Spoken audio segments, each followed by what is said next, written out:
was there. I really would appreciate if some of you, like in previous year, would let me know if anything came true or not. It would be nice. I don't care about if it's not coming true. I'm glad, to be honest, if I'm wrong, but I hate to say it. There's been a lot, and I believe I had mentioned about flooding and the rainfall last year, and I believe it's happening now. Anyway, let's get to this year. The rest of this year and next year. So what I'm seeing is Australia is going to see far more protests against government policy. Not sure exactly. I don't really want to get into it, to be honest, which policies that they're protesting, and some other new policies which aren't very popular at the moment. So expect to see a lot of protests and not riots so much as protests against and angry against the government. Then there's terrorist activity I'll cover here is actually lower than in previous years. There are 3 main cells in Australia who are still active and operating around, and I see more individual attacks with knives. These are more ethnic and hatred race-related attacks. And these are really spurned on from outside Australia and trying to activate the youth mostly, not so much older people, but the youth, to manipulate them to do these attacks, just FYI. So these are happening mainly in the bigger cities, and I'm seeing in Melbourne, Perth, Sydney, and one in Brisbane too. That one might not happen. There's one weird one here, and that's like an older 40, 50-year-old going after people with a knife. I don't know if there's something wrong with him, but he's on a rant and a rave, so please be careful. So there's a warning. There is one larger incident where a bomb is exploded and a large number of people are injured and 3 dead. I'm seeing kind of a festival or some kind of celebration event. Flooding, sadly, as I predicted last year, there will be floods, and I believe there are devastating floods as I talk in Australia.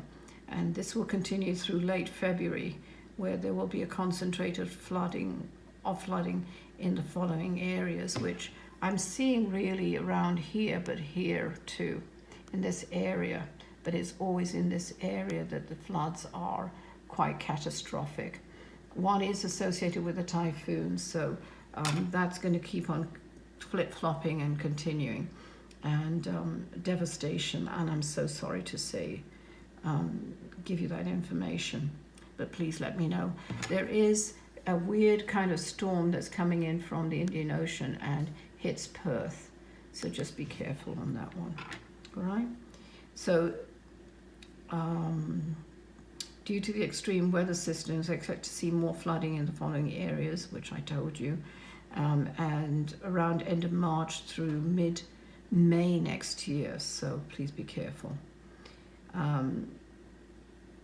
As I said, I would really appreciate you confirming or letting me know if these past predictions came true, and let alone these new ones coming in too.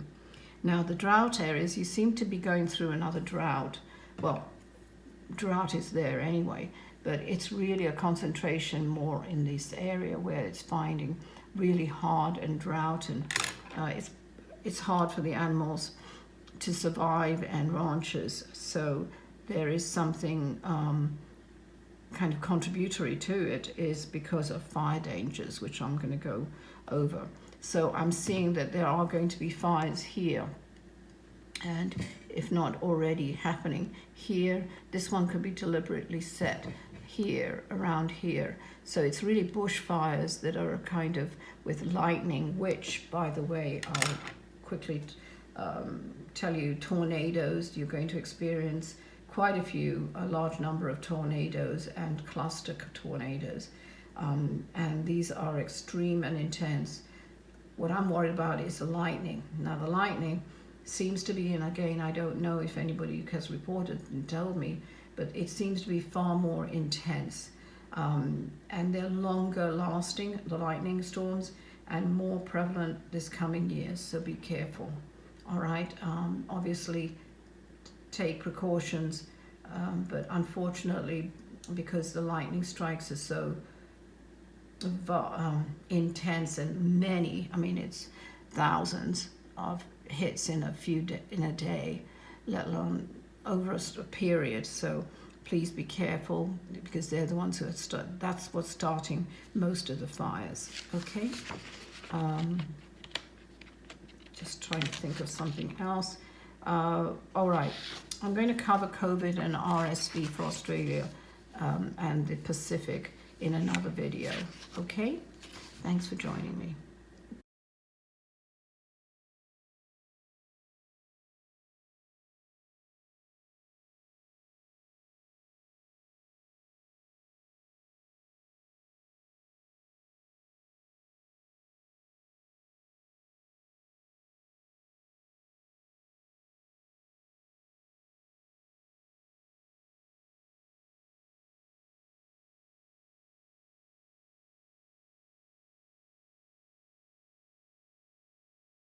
Hi, this is for Australia, well, the Pacific really, not Australia only, Papua New Guinea, PNG, and Auckland, New Zealand, and obviously Tasmania.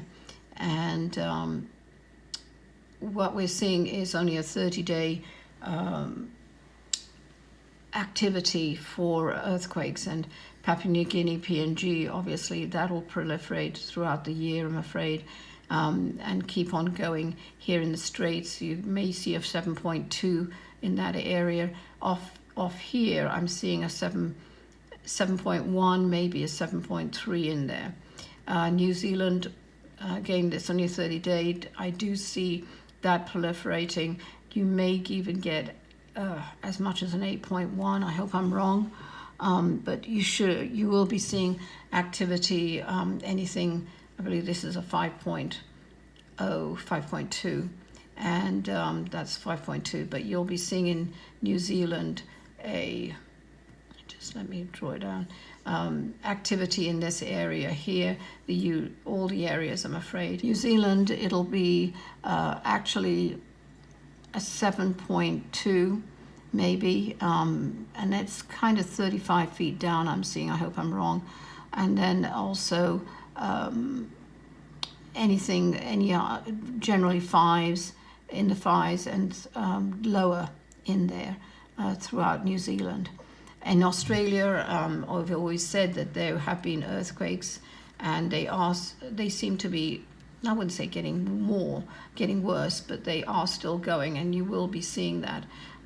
This one's only about a look about 3.4, and I'm just going to draw it in here, 3.4. So you will be seeing them sporadically here, and this could be a 4.8 here. I think that one is a 3.7 in the Northern Territory. Excuse me, and in that area anyway. And these areas here, so they could go anything from 3.3 to 4.5, 4.8 in that area off the coast. That could be a bit more, 4.9, 5.1, and earthquakes in here will proliferate even off the coast a bit here, I'm seeing, as with this and that. So Melbourne will have maybe a 5.2 around about mid-year, late May, June, but otherwise small earthquakes. And that's really for the Pacific, okay? What I'm calling the Pacific. All right.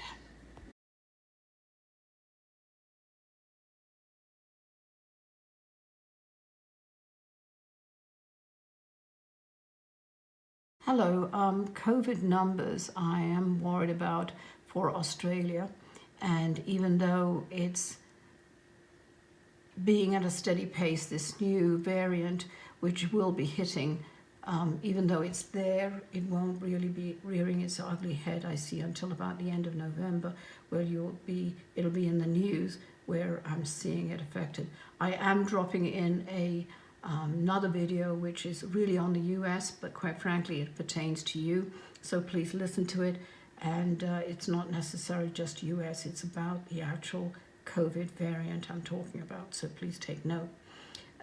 So this is going to hit, and I'm seeing that these areas here are far more intensely getting COVID, and not so much here. It's really a concentration here. There seems to be a pocket here of people that seem to be getting a larger time of COVID. Tasmania too.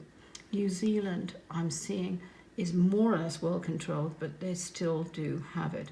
It's not as bad as all the other countries. They've got it nearly controlled. I wouldn't say it have controlled. It's still there and present, okay?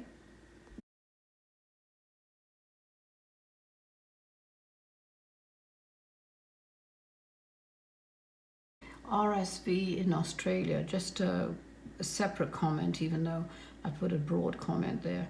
I will say that there seems to be an increase of RSV from late July, well, since late July this year. Not sure about this, please let me know if that's true. This will only be increasing in cases, and the danger for children primarily will run through till late July 2023, where it will begin to slow and decline from the end of May.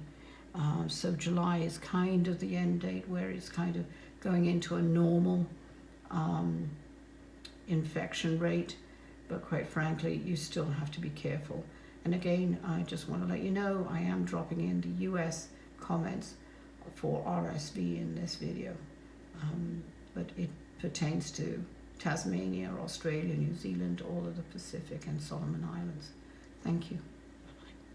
On the video for RSV, this one, the respiratory infection, it is increasing. I'm not going to go over every country, but I am dropping in a video that I did for America. Again, please do not think it's just for America, but it is increasing in its strength here because the compromisation of COVID, especially if you have a child who has problems with health issues anyway, it will compromise them. So please take what precautions you can to help them get through this, or protect them actually. And that goes for all of, not only Australia, I'm talking about all of Asia, and quite frankly, large amount of South American countries are in the same situation where they're seeing peaks of RSV. Europe definitely as well, and in certain countries, I know it's associated with far more tropical climates, but quite frankly, I am seeing RSV coming in because of the colder weather, and that seems to be spurring it. I don't know if that's true, but that's what I'm seeing. Okay, thank you.